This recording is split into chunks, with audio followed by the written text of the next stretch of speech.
ఏం వాగ్దానాలు చేశారంటే అధ్యక్ష, 250 గజాల ఇళ్ల స్థలం ఇస్తా అన్నారు. ఆ ఇళ్ల స్థలంలో ఇల్లు కట్టుకోవడానికి 5 లక్షలు ఇస్తా అన్నారు. 4,000 పెన్షన్ ఇస్తా అన్నారు. 10 లక్షల హెల్త్ ఇన్సూరెన్స్ ఇస్తా అన్నారు. ఉద్యోగం ఇస్తా అన్నారు. ఇలాగ అనేక వాగ్దానాలు చేశారు అధ్యక్ష. నాకు నిజంగా చాలా సంతోషం అనిపించింది అధ్యక్ష. కానీ ఏమైందంటే అధ్యక్ష, అధికారంలోకి వచ్చింది కాంగ్రెస్, అన్నీ జరిగిపోయినాయి అధ్యక్ష.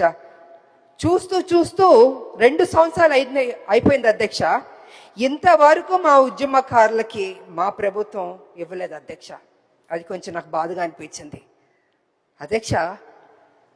ఎన్నో స్కీములు మనం అనౌన్స్ చేస్తున్నాం, పెడుతున్నాం.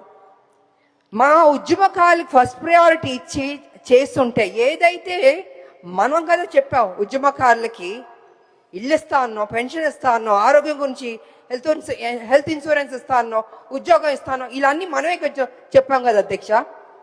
అవన్నీ చేస్తుంటే ఆన్ టైంకి ఫస్ట్ ప్రయారిటీ ఇచ్చి ముందే చేస్తుంటే గౌరవంగా ఉండేది అధ్యక్ష.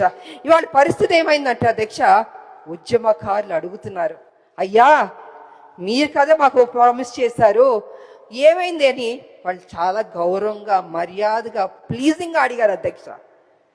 కానీ నాకు తెలియదు అధ్యక్ష, ఎందుకు డిలే అయిందో నాకు తెలియదు అధ్యక్ష. ఇవాళ కమిటీ వేస్తానని కూడా అని చెప్పారు. నా ఉద్దేశంలో అయితే అధ్యక్ష, కమిటీ అన్నది కొంచెం డిలే అవుతుంది అధ్యక్ష. ఇప్పటికే 2 ఏళ్ళు అయిపోయింది, 2 ఏళ్ళు పైన అయిపోయింది మా ప్రభుత్వం వచ్చి, కాంగ్రెస్ ప్రభుత్వం. తొందరగా వాళ్ళకి ఏం మనం వాగ్దానం చేస్తే బాగుంటుందని అధ్యక్ష.